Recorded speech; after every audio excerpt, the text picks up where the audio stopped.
Belonging is a core ingredient to creating a workplace where people care and try. I'll tell you about a specific strategy that can supercharge belonging where you work.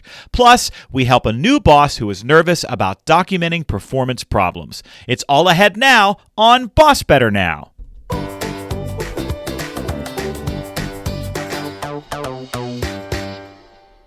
You're listening to BossBetter Now. This show is sponsored by Joe Mull and Associates. Now here's your host, speaker and author, Joe Mull. Welcome back to the arena, boss heroes, the arena where you do your work, where you get your hands dirty, where you get a little beat up every once in a while, all in the service of helping people thrive at work. We are delighted, thrilled, over the moon to have you here, and we thank you for spending a few minutes out of your day with us. That voice you heard at the top of the show was none other than my fabulous co-host, professional coach Alyssa Mullet. Hello, my friend. Hello. I love the topic of belonging. I am so enamored and devoted to the work of Dr. Brene Brown on the topic of belonging. She has masterful pieces on that. I don't know if you've had the opportunity to look at or know about her newest book. Yes, Atlas of the Heart. Yeah. There's like a whole HBO special. I was going to ask if this was on your radar. Yes, that's going to be a big thing, I think. I don't have, of course, the streaming service that is necessary to watch said thing. But a funny story, for Christmas, my BFF and I, Maria, exchanged little gifts, just little tokens of something we thought each other would like. And we opened them at the same time, and guess what it was? Oh, no. Mutual copies of Atlas of the Heart. So we both got each other the same book. That's fantastic. Thought, what better tribute to the fact that you know yourself and your BFF the best? That's like the giant blinking sign that says we are in the right place. That's right. Yeah. That's it. Affirm. And I think we actually talked, on this show a while back about how interesting it was that Brene Brown did this Netflix special a couple years ago, and she was really the first sort of subject matter expert or thought leader around a topic to get a Netflix special like you would give a comedian, but it wasn't a comedian. And that this format really was going to open up a lot of doors for other types of experts. And so now, what do you see? Now we see HBO saying, let's do this as a mini-series. Let's kind of create some buzz around it and really dive in. And obviously they're leveraging the penetration that she has had across so much of pop culture and media because she has found such a really powerful and compelling way to talk about subjects that are so relevant to so many of us. I will also tell you this, my friend, I do have an HBO Max subscription. And so it sounds like we need to set up like a watch party, right? With Brene Brown and Alyssa and Joe and nachos. Nachos. I'm in. What say you? That sounds yummy. Although I need plenty of queso on the nachos. Absolutely. Oh, they go. It's peanut butter and jelly. It's nachos and queso. Okay. There is not one without the other in our house. Okay, good. I feel like you don't even know me. I'm glad we can see eye to eye. And I, too, am passionate about our topic today around belonging. And there are so many angles to it. And obviously, one set of angles is around all of the work that Brene does around vulnerability. And there's so much more work now than ever before being done around creating inclusive workplaces. Like all the DEI work that so many organizations are finally committing to are in service of creating psychological safety. And because we know that when people feel a sense of belonging, when they are connected to a community at work, it can supercharge commitment, and we get so many incredible benefits from it. I want to talk today about a specific device that a lot of organizations are using, and it's a newer-ish idea. I don't want to say that it's a new idea, because in some places these kinds of ideas really started, I think, more than about 20 years ago, but they have really caught on in recent years, and that is something called Employee Resource Groups, or ERGs. And ERGs are employee-led groups that are designed to make workplaces safer and more supportive for groups of employees who share a common characteristic or ethnicity or lifestyle circumstance or interest. So, for example, in your organization, you might decide to support an employee resource group, or an ERG, for LGBTQIA plus employees. You may look at your organization and say, within our organization, we have a subset of people who are all 100% remote workers, and they have a unique set of challenges and circumstances. And so we're going to create a remote worker ERG. You may look and see we have employees who have disabilities, and so let's create an employees with disabilities ERG to make sure that we are creating an open-ended dialogue with those folks about how we can create a workplace that allows them to thrive. Because when we have ERGs that are supported by leadership, they can improve work conditions, they can facilitate open conversations, they can help develop leaders, and they can help bring frustrations to the surface quickly and safely from people in those groups without forcing people in those groups to necessarily take the risks that sometimes people have to take in order to speak up. The groups can help with those kinds of things. So, Alyssa, are you familiar at all with ERGs? And if so, where and how have you seen them at work? And if not, what's your reaction? I think in some semblance, the concept has been around for a while. I think maybe back in my more defined corporate days, when I was in the corporate structure myself, rather than, supporting them through coaching as I am now, it was deemed like a committee, right? Yeah. That kind of thing. You had your committee work. Yeah. I say that, and I almost want to, choke on it a little bit, because committees, in my experience, lacked really any authority to make real change.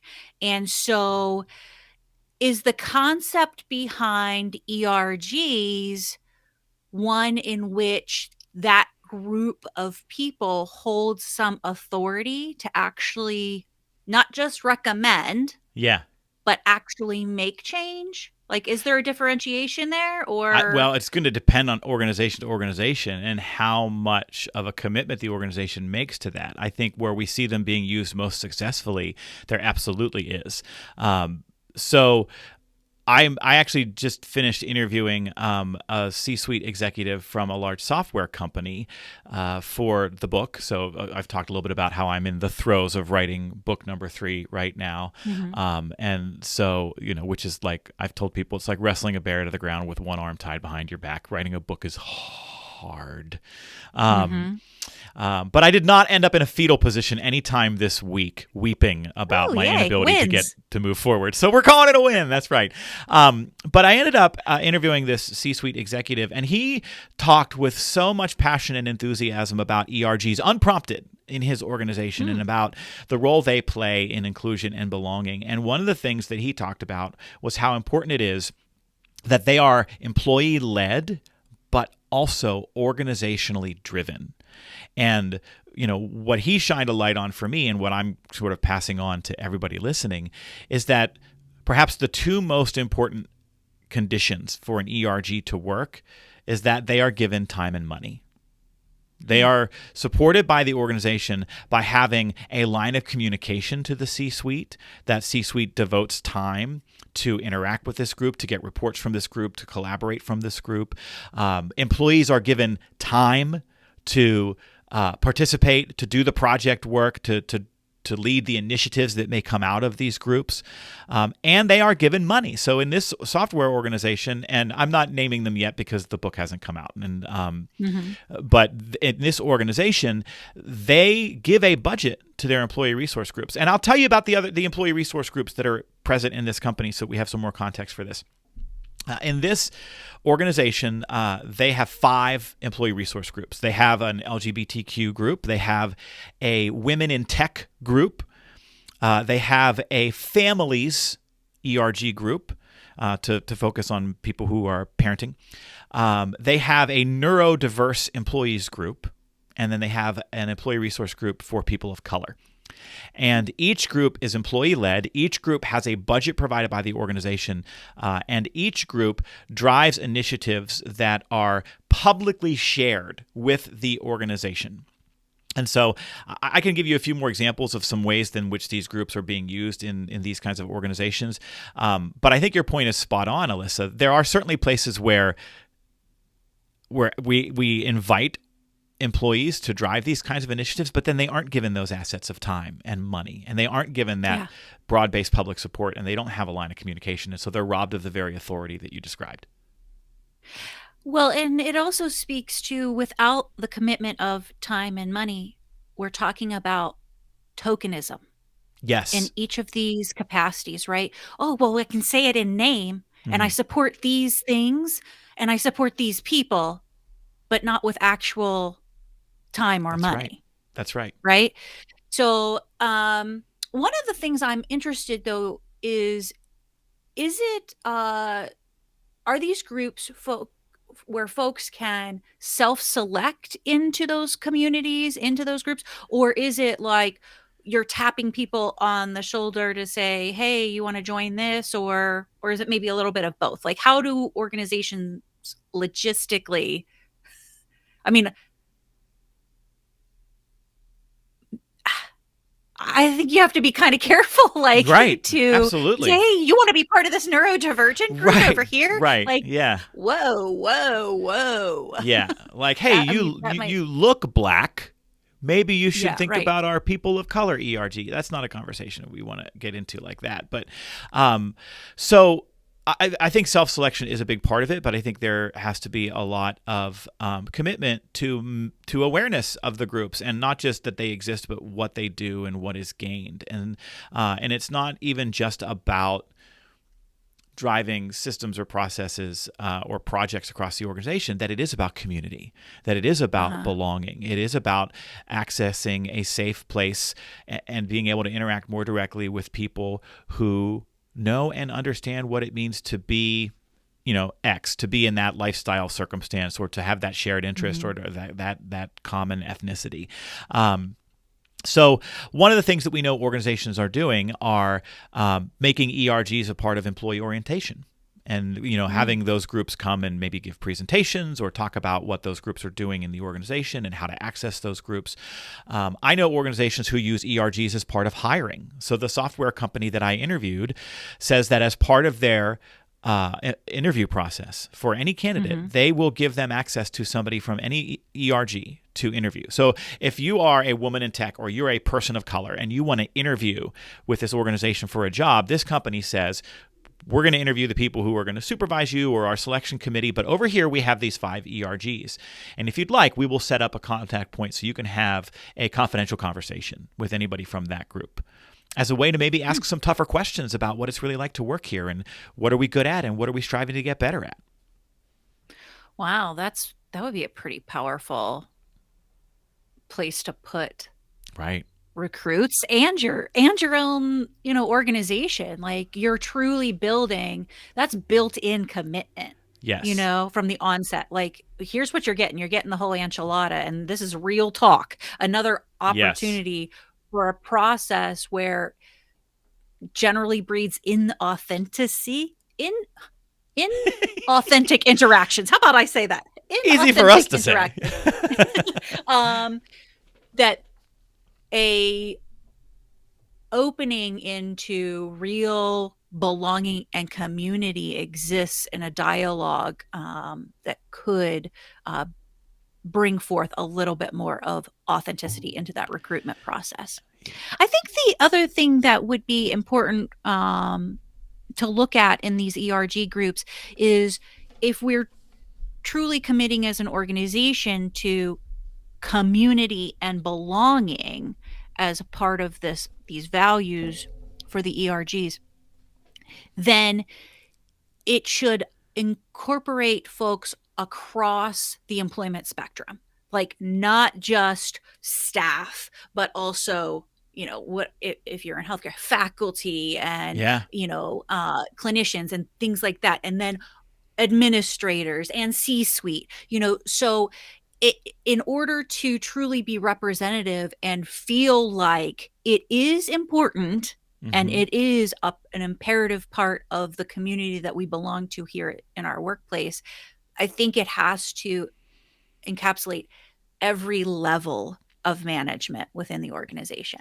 I completely agree. And not only that, I would argue that within the ERG, you have to work to do away with the hierarchy that exists on the org chart, right? So that if in the org chart, that faculty member sits way up high and has a bunch of sway and influence, and I'm, John Q, administrative assistant, a little bit farther down, but in the ERG, I'm in a leadership role. I think we have to do the work necessary to help people rethink some of those power structures, especially within those communities, in order for them to really work. Interesting. Yeah, that would be a great dynamic to explore as part of the work of the ERG is to, right sizing those power dynamics within that community, right? And there might even be a need in some places to prevent people who have a lot of power and influence because of the nature of their role or their title from holding formal leadership roles within the ERG. Of course, they can be members, but if you really want this to be employee-driven, employee-led, you may have to set some boundaries around who is allowed to hold those power positions in the ERG. Interesting. I know that, and I think you'll really appreciate this element, that ERGs can obviously drive belonging, but they can be an accountability mechanism for the organization too. A gentleman I was interviewing was talking about the Women in Tech group in his organization, and he talked about how they hold the organization accountable for gender diversity in hiring. He told me about how the Human Resources Department every month provides that ERG with data around how many women were in the final discussions for any director's level role, how many women they hire compared to men. And they have an ongoing conversation with the C-suite about that. The other thing that ERGs can do is play a role in education across the organization. He talked about how for their LGBTQ ERG, they had 4 employees volunteer to do a company webinar about their coming out experience, about how they identify, about why pronouns matter. And he said, we're a company that has a lot of white males in the Eastern Bloc of Europe. And so this is something that they need to hear because there's bias out there. And when these people are listening, it helps them think differently. And so he said that there's been a really neat payoff for us in terms of education, but at the same time, the members of these ERGs are saying, I've never worked at a place where I felt more comfortable talking about who I am and talking about these kinds of subjects. And so from an education perspective, there's a real benefit as well. Interesting. It's fascinating to me. I think they could be a really great resource in a lot of different ways. And certainly I can see how it could absolutely breed community and belonging in the workplace. Absolutely. And if nothing else, these kinds of groups can positively impact morale. He was telling me about the families group, and he said, as the year was winding down, the families ERG had a little bit of money left in their budget at the end of the year. And so they sent a $50 DoorDash credit to everybody in the ERG. And they said, hey, the holidays can be stressful, so don't worry about cooking tonight. And he said, that's just another little thing that someone gets at work and thinks, wow, look what they do here in this organization. And those kinds of little things can go a long way to retaining talent and making people feel special. Agreed. Absolutely. Well, folks, if you are interested in driving these kinds of initiatives in your organization, do some Google work here. You can do some searching around employee resource groups in terms of how to get started, sort of right and wrong ways to do these kinds of things. And I think some of the conditions that we just described around C-suite support, but employee-driven, around assets like time and money, about the ability for these organizations to be an accountability mechanism and an education mechanism, as well as a morale and belonging mechanism, should give you a jump start on doing something like this where you work, if it's something that you want to pursue. We'd love to hear what you think, friends. You can email the show, not only to give us feedback, but also to email your questions. We want to invite you to email your question to our show to be answered on the air. If you have a situation or an ongoing struggle as a leader, we want to hear from you. You can send your question and your feedback to bossbetternow@gmail.com. We arrive now once again to our camaraderie question of the week. Bosses build camaraderie on teams by making it easier for people to find things in common with each other. You know, like employee resource groups. Every week we give you a question here that you can use at meetings to facilitate connection and build camaraderie. Our question this week, Alyssa, this is a question I get asked a lot. I imagine you might get asked it from time to time as a professional coach. What advice would you give someone who wants to pursue a career like yours? Oh gosh. I think about the things that have served me most in the capacity of a coach now, and I feel like there is no substitute for experience in terms of being in a leadership role and a management role, being part of the lowest level of any ladder on the ground floor, anywhere, working your way up. Being able to have a full depth and breadth of experience the industries that I have served in, hospitality, so service industry orientation. There is no job on the planet that does not benefit from when you work in the service industry, period, Right. end of story. Right. Okay.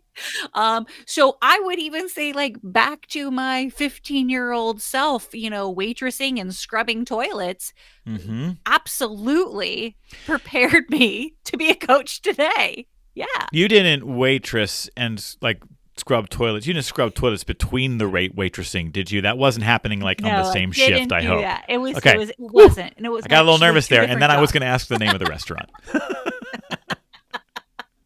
2 different jobs. Right. Luckily. I got you.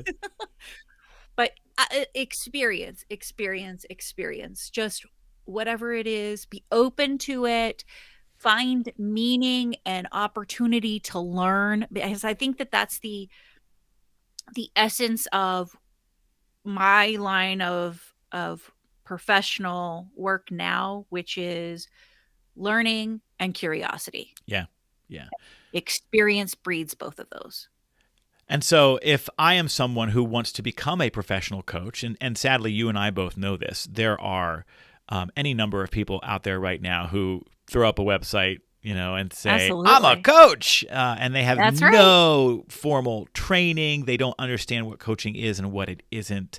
And so if I wanted to become an actual credentialed coach, Alyssa, and you actually need to go to an accredited program. Right. So I went to Duquesne University for an accreditation program through them for my professional coaching.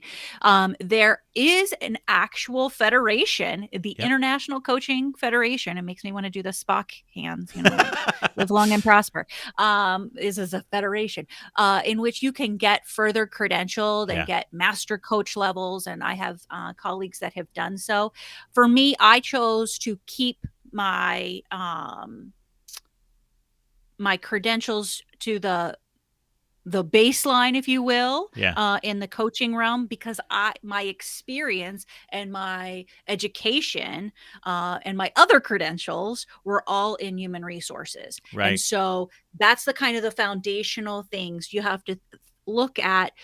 The quintessential credentials that are looked to or espoused in those people who you look to in that industry. Because it's a Look signal to what people they who understand that this person has done the work, and they understand the ethics, and they understand the models and the processes in order to be reputable. exactly. It's why I got my CSP, my Certified Speaking Professional. It's an indicator that this is someone who has been in the business, is experienced, has passed several different layers of checks around ethics and enterprise and expertise and other words that start with E, and that they're not just somebody who decided yesterday to start doing this. Right. So if you ever see Alyssa online and you see the letters PC behind her name, it's not because she's politically correct. Because I am not. I mean, she is. But, I mean, okay, yes, and she's not, and that's why we love her. But it means PC stands for? Professional coach. Yep. And then I also have SHRM-CP, which is SHRM, Society of Human Resources Management, Certified Professional in the HR field. Yep. It means she's really smart. All right. That's good advice. So if you want to become a professional coach, you got to get curious, you got to get experience, and you got to get credentialed. I love it. Good advice, my friend. Okay. Now give us the walkthrough on the speaking training, how all of the things. Yes. So I'm going to keep this short and simple because I get asked this a lot, right? I do a lot of keynoting at conferences, and if you're sitting in the audience, this can look like a really glamorous thing, right? Especially at bigger conferences. It's like, please welcome speaker, author, and recovering HR professional, Joe Mull, right? And I come out and I do my thing, which is usually a mix of sharing some expertise, telling some entertaining stories, making people laugh. And then afterwards, like, you get to go out in the lobby and people want to meet you and you get to sign books and you get a little, you sometimes get a little rock star treatment, right? And then you find out like, wow, we paid that guy how much? And so it can seem like a really glamorous, special thing, and I'm not going to lie, most of the time it is. But it's also something that you have to climb a ladder around, and you have to start small. My first paid speaking gig was 9 years ago for $200. In the lobby of a building that was being renovated, and so it was like around drywall and ladders for the Pittsburgh Young Professionals group here in Western Pennsylvania. And so when people come up to me, and this happens a lot, and they say, "How do I do what you do? I want to be a speaker."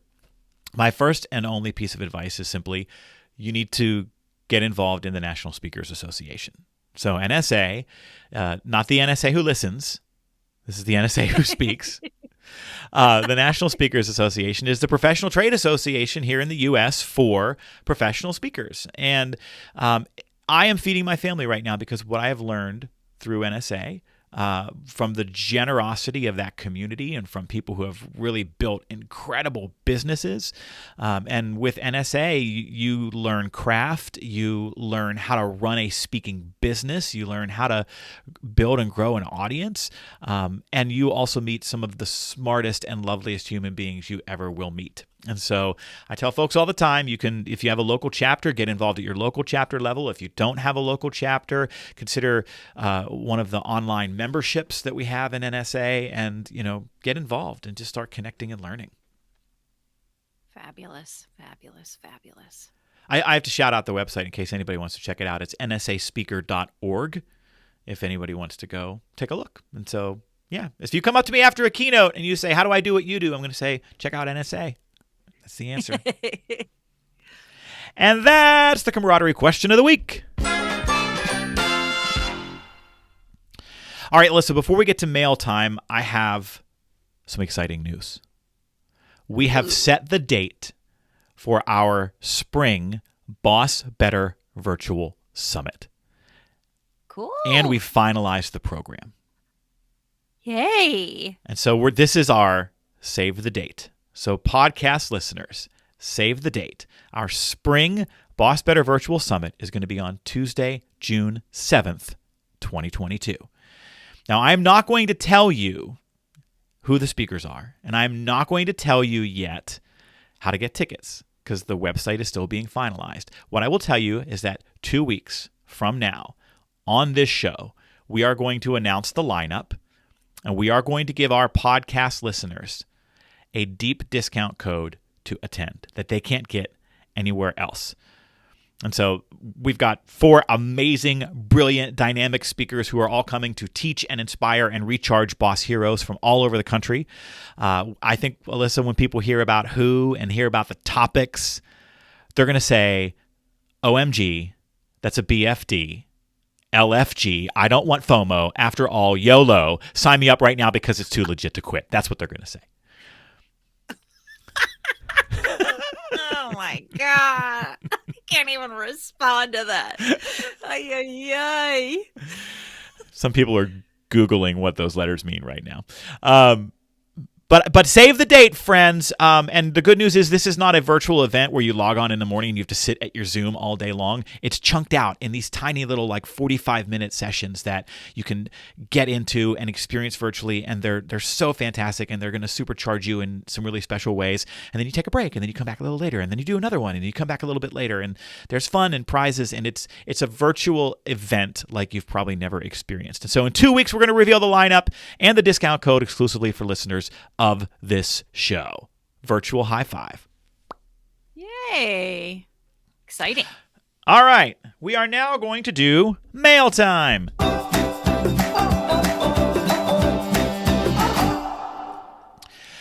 I owe our writer in, our question asker, an apology, because she sent us this question months ago. And through something that was entirely my fault, it got buried in our queue of questions. And so I'm just now getting to it. We should have gotten to it months ago. And so, Carly, I sincerely apologize. I hope you haven't bailed out on our show. Carly sent us this question. Joe and Alyssa, I am a newly promoted supervisor, and I just had to perform my first write-up for one of my employees. I was very nervous going into this conversation, and it went well. But do you have any advice for first-time managers and how to handle disciplinary actions? Thanks, Carly. P.S. Love the show and have recommended it to all of the managers at my job. That's very nice of you to say, Carly. Thank you. And I think we can tell, Carly, right out of the gate that you are not alone, Carly. This is a very, very commonly experienced experience. Absolutely. And I think it's true even for seasoned supervisors and leaders, right? At any capacity, if giving disciplinary action or having this level of conflict becomes ease and run of the mill for you, you probably need to find a new job. Yes. Because this is not it. Right. You're doing more harm. I think one of the things that I would start off by trying to have the leader do is understand for themselves, what does going well, like Carly referenced here, she had the conversation and it went well. What does going well mean? Like, what are our true goals and expectations of ourselves and of that person in receiving this information? We've talked plenty of times on the show about giving people the opportunity to be real and receive information and giving them grace and not having these expectations of them instantaneously agreeing with what you're saying, letting them have some anger, some hurt, some frustration, and being able to process, in real time with our reptilian brains, the information that you're giving to them. While most of the time, it's not new information. Again, it should never be new information to this individual once we're at this level of conversation and it's being recorded and it's going in. If it's a write-up specifically, if we're documenting formally as part of a corrective action process, usually don't do that the first time. Yeah, exactly. Right. So I think that the large majority of what we have to craft in our mind as outcomes that we will deem, quote, successful, has to revolve around how we as the leader, supervisor, manager, conduct ourselves Yes. in that space, not how they react. Because if you say, my only goal is for them to not walk out of this room crying, you It's the got wrong goal. zero, zero control of that. Right. So I think I would structure my terms of success and my framework around how I want to conduct myself in terms of what is the end result of what I want to communicate, how I want to communicate it, and how I want to feel in terms of supporting myself at the end of this interaction. Yeah. Yeah. I completely agree with all of that. We have only so much control over how other people respond to us. What you want to be clear about are what your ends are with this conversation. What needs to be the situation when this is over, which is that other person needs to be clear about what is problematic and what happens next if change doesn't occur. Yep. At the same time, you also want them to feel supported. You want them to understand that this is not personal.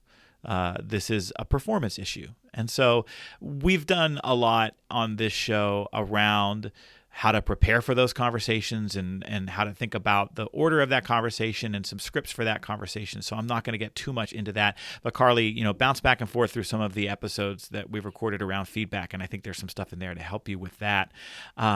What I want to mention is a little bit about mindset. And some of that goes to what Alyssa just talked about. I think the first thing we have to remember is the nerves we have ahead of time are usually worst case scenario, and that conversation never goes as badly as we think it's going to. And if it does, quote unquote, go bad, you don't have to have all the answers. You don't have to always know what to say. Sometimes you just have to repeat the core tenets of the conversation, which is, hey, I care about you. I want you to be successful, but this has to change. And we need to put our heads together to figure out how to do it. As far as the documentation piece of this goes, that's an accountability mechanism. And I know how hard it is to get into those conversations and to not want people to feel hurt and to not want people to feel unsupported, and for us as managers to want to be liked. But also as a leader, you are the accountability mechanism. And if somebody is being written up, formally documented, that is not something you are doing to them. That is something that they have done to themselves. It is the next step in a process that has to occur because they have not made the necessary changes that have been reviewed with them at least once already. If you think about a typical corrective action model. I think the other thing to remember here, Carly, is that experience is a wonderful teacher. It's, Alyssa talked about this around coaching, that, showing up and being curious and trying to understand why people are showing up in the way that they are will go a long way to shape those conversations. But also the experience of just being nervous and having a feedback conversation and having to do the documentation and present it to them, it's not going to numb you to it, but it's going to teach you how to not get too derailed by the discomfort of it, because it will always be uncomfortable. For sure. When I was a newer manager, Alyssa, I remember always wanting at the end of any uncomfortable feedback conversation to be like, are we good? Like, are you and I okay? Is there anything like that's being left unsaid? And I recognize now how important it was to me to put everything in this tidy emotional box that we could set up on the shelf, and that it wouldn't be weird later. Right? In terms of that conversation. And what I finally learned and understood is sometimes people aren't going to like you when they leave the room because it feels icky to be told you're not perfect. You got to be comfortable with people not always agreeing with you or feeling like you're treating them, quote unquote, fairly. Sometimes accountability is experienced by others in those ways. I think if you're explicit with your intent and your caring and you bring clarity around what needs to change, then you've met your goals and held that person accountable without getting wishy-washy about it. Yeah, for sure. Well, Carly, I hope that's helpful. Like I said, we've got a couple other episodes in the history here of the show that you can go back and check out as well. Thank you for the question. And once again, everyone, if you have a question you want to ask us, you can shoot us an email at bossbetternow@gmail.com. And finally, today, reviews are really important to podcasts. So if you like our show, we'd really appreciate it if you take a moment right now to leave us a review. If you're watching on video, just leave a comment in the box below the episode. If you're listening in a podcast app, just look around for a link that says write a review. Several of the platforms that we are on, including Apple, give you that option.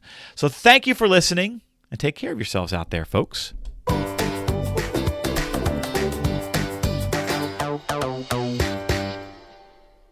This show is sponsored by Joe Mull and Associates. Remember, commitment comes from better bosses. Visit joemull.com today.